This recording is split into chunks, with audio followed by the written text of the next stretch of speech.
चिराग पासवान बेटे और माँ का रिश्ता राबड़ी से है। तेजस्वी यादव की माँ के बारे में कोई कुछ कहता था तो चिराग पासवान आगे आते थे। लालू प्रसाद यादव के बारे में कोई कुछ कहता था तो भी वो आगे आते थे। वो रात में सामान खाली करते हुए, कटाक्ष करते हुए भी नजर आए कि भाई कोई टोटी वोटी तो नहीं चुरा लिया। तो ये कटाक्ष कौन कर रहे हैं? नीरज सिंह। कि जीतन राम मांझी को आपने नोटिस क्यों नहीं भेजा? कहीं ना कहीं उनका लगाव उस ये से है और जाना है, मोह तो कहीं ना कहीं टूटना है और वो खाली करेंगी। लेकिन एक सवाल तो बनता है कि जीतन राम मांझी, आज भी चिराग पासवान और राबड़ी जी का रिश्ता बाकायदा बहुत अच्छा होगा, तभी उनके मंत्री जो है इस तरीके से बयानबाजी। नहीं तो नीरज सिंह एमएलसी का जो गुस्सा है वो एकदम 7वें आसमान पे रहता है। खोदने की बात करते हैं कि भाई राबड़ी जी ने कहाँ कहाँ धन छुपाया है। चाचा भतीजा वाला रिश्ता तो है ही, और राबड़ी देवी रिश्ते में चाची यानी कि माँ तो लगेंगी ही। अगर आप किसी को माँ का दर्जा देते हैं, अगर उनका अपमान भी थोड़ा सा होता है तो कहीं ना कहीं वो दिल को ठेस पहुंचाने वाली बात होती है। देखिए, इन दिनों बिहार में चर्चे में राबड़ी आवास है और राबड़ी आवास को बचाने के लिए चिराग पासवान और उनकी पार्टी के विधायक और मंत्री जो है वो मैदान में कूद गए हैं। साफ तौर पे नीतीश कुमार और नीतीश कुमार के एमएलसी को जवाब दे रहे हैं, कह रहे हैं ऐसे पछड़ों में नहीं पड़ना चाहिए। और बड़ा बयान जो है खुद चिराग पासवान के पार्टी के विधायक और मंत्री ने दिया, लेकिन विवाद काफ़ी बढ़ गया है। नीरज कुमार जो है वो कह रहे हैं कि कोदाल लेकर जाएंगे, राबड़ी आवास को खोदेंगे, उसमें कितने तले हैं ये देखेंगे और ज़मीन के अंदर क्या कुछ छुपाया गया है ये भी देखेंगे। लेकिन बड़ा सवाल उठ रहा है कि जहां एनडीए में गठबंधन है, उस गठबंधन के बीच में चिराग पासवान का अलग पक्ष क्यों है, राबड़ी के पक्ष में क्यों है, तेजस्वी यादव के साथ बिहार में क्यों खड़े हो गए हैं चिराग पासवान। और तमाम अपडेट, बड़ी अपडेट जो है आज हम आपको देने जा रहे हैं। और हमारे साथ में देशवा न्यूज चैनल की ब्रांड एम्बेसडर रूबरू मिसेस इंडिया बबीता मिश्रा और सीनियर जर्नलिस्ट जुड़े हुए हैं। मैम, स्वागत है आपका। जी। चिराग पासवान की जो लोकप्रियता है आप देख ही रहे हैं कि किस तरीके से राजनीति में उनका वर्चस्व बढ़ा हुआ है। और एनडीए के वो हनुमान माने जाते हैं, नरेंद्र मोदी के हनुमान माने जाते हैं। और एनडीए में उनका एक अपना पकड़ है और इस वजह से उनके मंत्री जो है ऐसे अनगढ़ तो बयान देंगे नहीं, वो सही दे रहे हैं। और रही बात ये, अगर राजनीतिक तौर पे ना देखा जाए, राबड़ी आवास खाली होना तो भाई जो भी विधायक है उनकी आवाज तो खाली होने ही है। लेकिन इस राबड़ी देवी के आवाज पे ही इतना नीरज सिंह एमएलसी का जो गुस्सा है वो एकदम 7वें आसमान पे रहता है।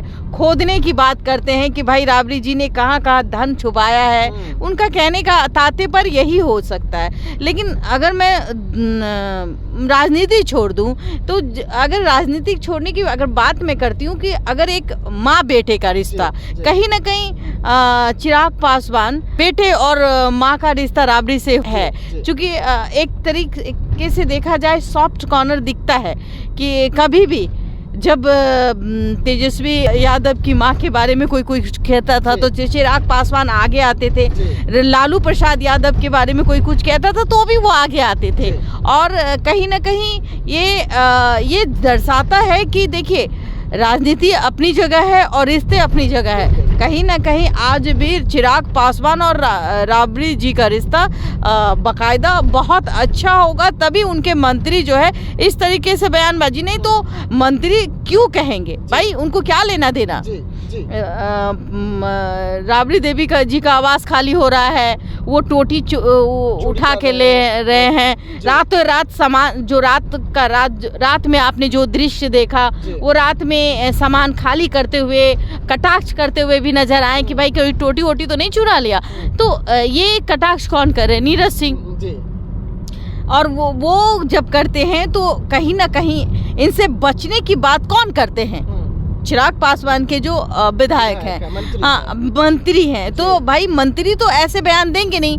कहीं ना कहीं एक सॉफ्ट कॉर्नर तो है ना कि भाई परिवार है, राबड़ी देवी और रामविलास पासवान और लालू प्रसाद यादव की अपनी मित्रता थी और एक रिश्ता था, उसके आधार पर चाचा भतीजा वाला रिश्ता तो है ही। और राबड़ी देवी रिश्ते में चाची यानी कि माँ तो लगेंगी ही। अगर आप किसी को माँ का दर्जा देते हैं, अगर उनका अपमान भी थोड़ा सा होता है तो कहीं ना कहीं वो दिल को ठेस पहुंचाने वाली बात होती है। वो खुद आगे नहीं आते चिराग पासवान, लेकिन हाँ अपने मंत्रियों से ये कहवाते हैं कि ऐसे पचड़े में ना पड़े। हाँ, लेकिन मैम एक सवाल उठ रहा है, जिस तरीके से एनडीए ने खास करके भवन निर्माण विभाग के ओर से जो नोटिस गया राबड़ी आवास खाली करने को, 28 साल बाद राबड़ी जी को अपना आवास खाली करना पड़ा। तेजस्वी यादव का बचपन वहाँ से जुड़ा हुआ है, तेज प्रताप यादव का बचपन जुड़ा हुआ है, वहीं से उन्होंने सारा राजनीति का गुण सीखा। ठीक है, वो अपनी जगह है, लेकिन अब राजद की ओर से कई सवाल जो है एनडीए के नेताओं से अब भवन निर्माण विभाग से पूछा गया है कि जितना मांझी को आपने नोटिस क्यों नहीं भेजा, आपने और जो एनडीए के तमाम नेता हैं उन्हें, देवेश चंद्र ठाकुर हैं, उन्हें आपने नोटिस क्यों नहीं भेजा, इन लोगों से आप क्यों पटना में भी और दिल्ली में भी चाहिए इनको आवास, जबकि उन्हें दिल्ली में आवास मिल गया, तो पटना का आवास क्यों नहीं खाली कराया जा रहा है, सिर्फ राबड़ी जी को ही टारगेट क्यों? देखिए, क्योंकि राबड़ी अगर देखा जाए विकास जी, आप पत्रकार हैं तो जाहिर सी बात है कि आप विपक्ष में अगर किसी को देखते हैं तो अभी विपक्ष में तेजस्वी यादव और उनके परिवार की ही बात होती है। और उसमें कहीं ना कहीं अगर मैं कहूँ कि राबड़ी देवी जो 28 साल से वहाँ रह रही थी, उनका एक मतलब एक काल कहते हैं ना, 3 दशक मैं मानूं कि वो गुजार ली, उनमें बच्चे बड़े हो गए, उन्होंने कई राजनीतिक सफ़र को वहाँ अंजाम दिया, कई तकलीफ देखी होगी, कई योजनाएं वहाँ से बिहार वासियों के लिए किया होगा, तो कहीं ना कहीं उनका लगाव उस ये से है और जाना है, मोह तो कहीं ना कहीं टूटना है और वो खाली करेंगी। लेकिन एक सवाल तो बनता है कि जीतन राम मांझी अगर दिल्ली में उनको, चूंकि वो मंत्री हैं, दिल्ली में भी उनको आवास आवंटन किया गया है, तो जाहिर सी बात है कि पटना में भी वो चाहते हैं कि यहाँ भी हमारा आवास हो।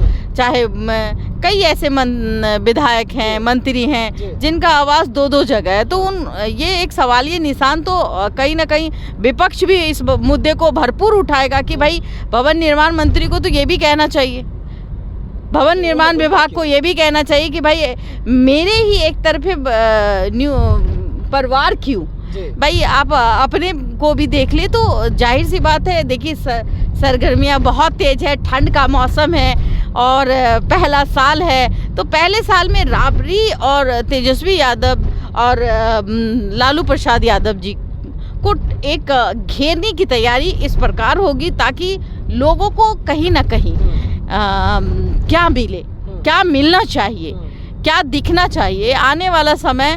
देखिए, रोजगार की बातें तो हो रही है, जिस तरीके से रोजगार की बातें हो रही है, तो अब भाई राजा का बेटा राजा नहीं बनेगा, मुख्यमंत्री का बेटा मुख्यमंत्री नहीं बनेगा। लेकिन कई सवाल बीजेपी पे भी आ जाती है कि भाई देखिए, उपेंद्र कुशवाहा जो कहीं ना कहीं एनडीए में उनकी सहभागी है, तो जाहिर सी बात है उन पे भी कटाक्ष होते हैं कि उनके बेटे तो उन्होंने कुछ नहीं किया, फिर भी वही मंत्री है। हाँ, एकदम एक लॉलीपॉप थमा दिया गया कि बन जाइए आप मंत्री। तो इन सब चीज़ों को लेकर अब विपक्ष भी कहीं ना कहीं तैयारी कर रही होगी और आने वाला समय देख लीजिएगा, ये घमासान जो आपको ऐसे दिख जाएगा। लेकिन रही बात राबड़ी आवास की, तो जो कानूनी न्याय संगत है उनको खाली करना पड़ेगा। और ये कटाक्ष जो नीरज सिंह जी करते हैं, तो ये कहीं ना कहीं जो मुद्दे हैं बिहार में, उस मुद्दे को कहीं ना कहीं दूसरी और रुख करने की एक प्रयास होती है। हाँ। देखिए, तो बिहार में इस वक्त राबड़ी आवास पर बवाल मचा हुआ है। लगातार राबड़ी आवास को लेकर राजद को घेरा जा रहा है। कब खाली करेंगे, आधे रात को सामान क्यों शिफ्ट कर रहे हैं, सामान में क्या कुछ छुपा कर ले जा रहे हैं, ये तमाम जो सवाल है इस वक्त खड़े होते हुए नजर आ रहे हैं। लेकिन ये सब के बीच में बड़ा सवाल कि जिस तरीके से चिराग पासवान ने राबड़ी देवी राजद के पक्ष में उनके पार्टी के विधायक और मंत्री उतरे, तो क्या एनडीए में सब कुछ ठीक है, एनडीए के नेता जो है वो एकजुट है, ये सवाल उठ रहा है। नया साल आ गया है, 2026 में हमने कदम रखा है, लेकिन एनडीए की जो भीतर खाने की लड़ाई है वो वही पुरानी अभी भी देखने को मिल रही है। पल पल की नज़र जो है तमाम मुद्दों पर, तमाम खबरों पर हमारी बनी रहेगी। तो आप रहिएगा देशवा न्यूज़ के साथ, दीजिएगा इजाज़त, धन्यवाद।